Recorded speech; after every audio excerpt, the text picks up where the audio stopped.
دنیا میں موجود آدھا علم صرف نصیحت کا علم ہے، یعنی دوسروں کو ناکامی سے بچانے کا علم، اور علم دینے والا علم کے حوالے سے ہی اپنے آپ کو کامیاب سمجھتا ہے۔ اس کی بات سننے والے اسے دیکھتے ہیں اور اس پر اتنا ہی تبصرہ کرتے ہیں کہ بیچارے علم والے لوگ ہیں، ان کا سرمایہ الفاظ و معانی کا سرمایہ ہے اور بس۔ کامیاب انسانوں نے ہی دنیا میں جھگڑا فساد قائم کر رکھا ہے۔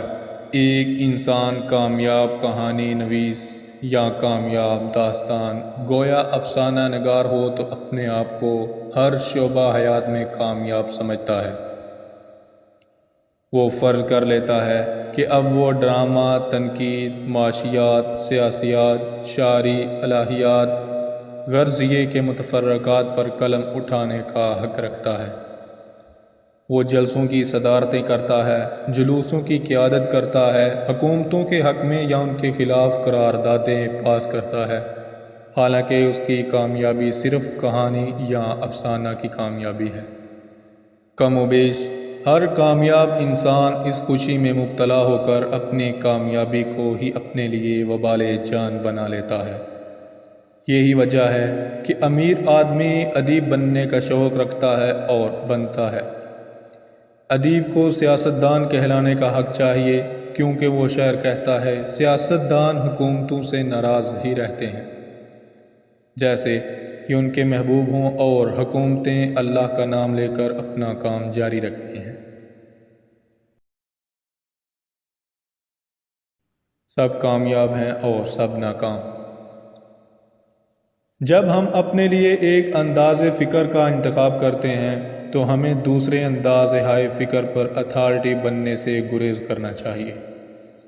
ایک کامیاب گلوکار کے لیے ضروری تو نہیں کہ وہ اپنے انداز سے ملک کا نام روشن کرے اور اپنے انداز سے مذہب پر بحث کرے، اور یہ انداز صرف انداز ہی ہو۔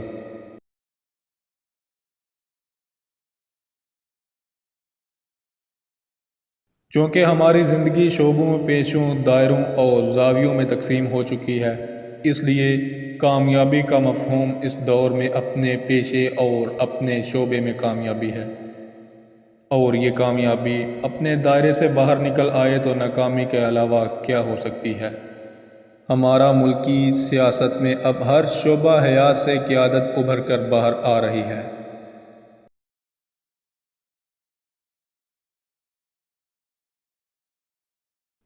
ہمارا ملک قیادت کے بحران میں بھی کثیر القیادت رہے گا۔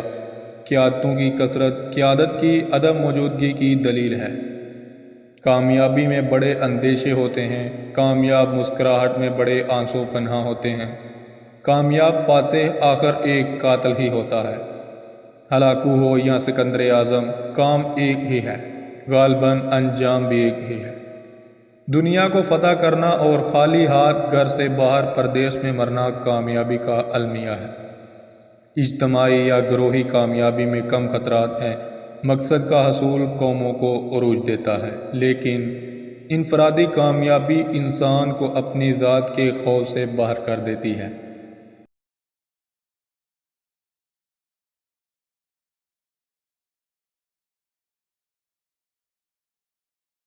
اور بعض اوقات انسان اپنی کامیابی کے لیے وہ عظیم مقاصد ترک کر دیتا ہے جن کو اپنی کامیابی کے جواز کے لیے پیش کرتا ہے۔ مثلاً ایک کامیاب ڈاکٹر کو لیں۔ ڈاکٹر کا مدعا اور اصل مدعا خدمت انسانیت ہے، مریضوں کی خدمت، دنیا سے بیماری کو کم کرنا، اور اس طرح نیکی اور عبادت کو اپنی کامیابی کے جواز کے طور پر پیش کرنا۔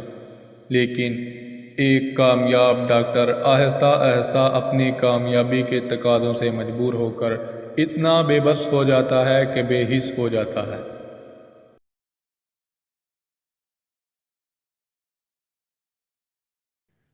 وہ مریضوں سے فیس وصول کرتا ہے، نیکی کی بجائے مال کا معاوضہ، اور یہ عمل اس حد تک بڑھتا ہے کہ عذاب کی صورت اختیار کر لیتا ہے۔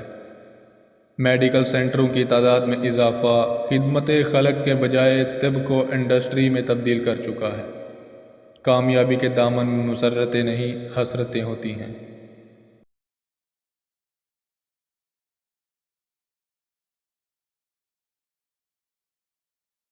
کامیابی کا انجام اکثر اوقات اس مقصد کے برعکس ہوتا ہے جو کامیابی کی وجہ ہے۔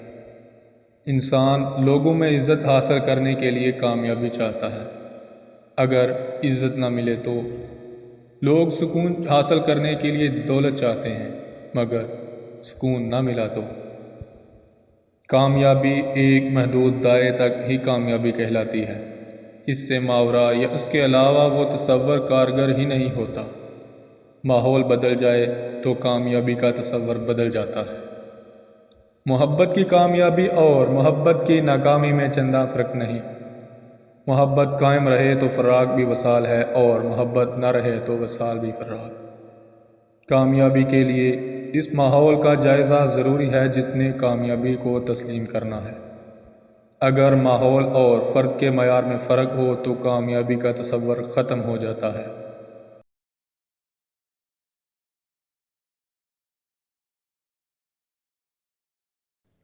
دنیا کے عظیم رہنما وقت کے دیے ہوئے معیار سے بلند ہوتے ہیں۔ وہ اپنا معیار خود بناتے ہیں۔ وہ کسی پہلے سے طے شدہ اصول پر اپنی کامیابی کا انحصار نہیں کرتے۔